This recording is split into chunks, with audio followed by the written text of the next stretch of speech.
Tama ba sa isang relasyon na nagbibigay ka palagi ng pera sa isang tao? Hindi kasama sa usapan nito ang isang responsibilidad tulad ng tunay na pamilya o sabihin na nating tunay na mag-asawa. Kasi masasabi nating normal lang yun. Ibig kong sabihin, ito yung level na nag-uumpisa pa lang ang isang relasyon. Ang pagbibigay ng pera, hindi naman automatikong mali. Pero hindi din dapat na palagi kang nagbibigay ng pera sa isang tao.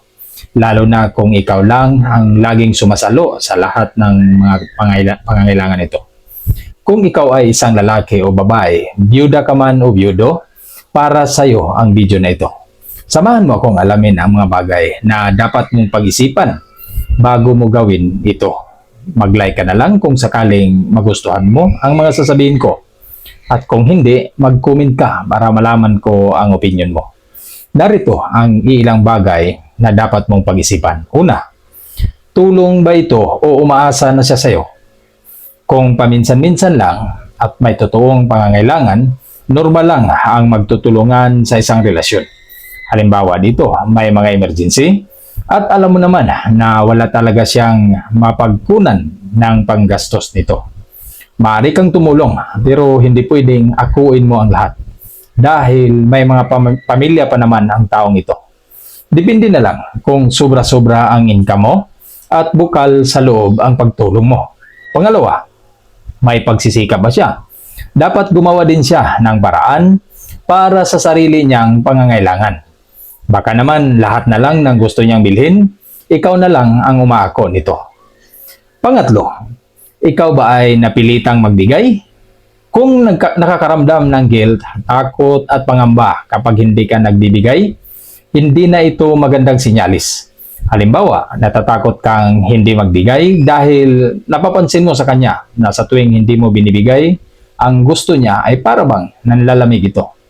At ang pangapat, naapektuhan ba ang iyong sariling pinansyal na kalagayan? Huwag ibigay ang perang kailangan mo para sa iyong sarili, mga anak o kinabukasan. Hindi masama ang tumanggi paminsan-minsan, lalo na kung sariling pangangailangan mo na ang nakasalalay nito.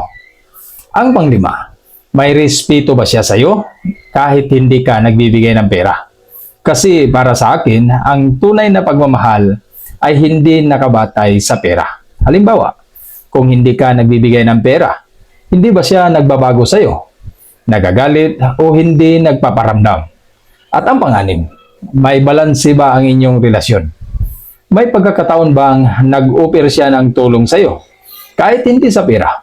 Nagbibigay ba siya ng oras sa iyo? Pagmamahal, suportang emosyonal at responsibilidad. Ang pangpito, nagpapakita ba siya ng pasasalamat?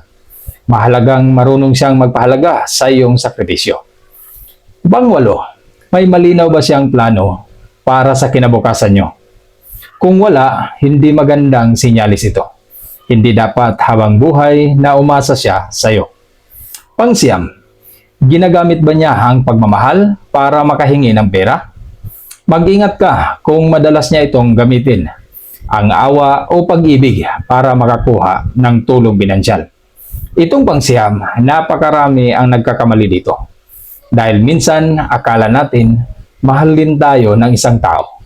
Yun pala, hindi yun ang totoong intensyon niya. Kaya siya nananatili dahil sa isang bagay, ang pera. Real talk na lang tayo. So, paano na kung wala ka ng pera? Hindi mo na kayang ibigay ang pangangailangan niya. Kailangan mong paghandaan ito. Dahil hindi malayong iiwanan ka lang din sa taong ito. At ang panghuli, pahalagahan mo rin ang sarili mo. Ang isang malusog na relasyon ay may respeto at pagtutulungan. Hindi umasa lamang sa isang tao.